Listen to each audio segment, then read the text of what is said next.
Hello everyone.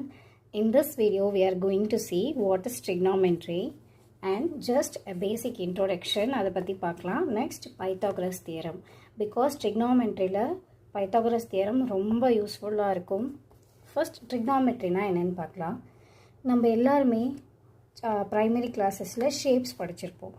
Basic shapes வந்து 2D shapes, 3D shapes.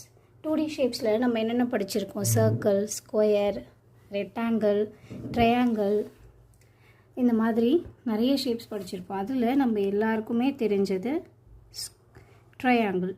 Triangle is a three side இருக்க ஒரு shape. இந்த ட்ரையாங்கிளை base பண்ணி தான் ட்ரிக்னாமெட்ரி இருக்குது.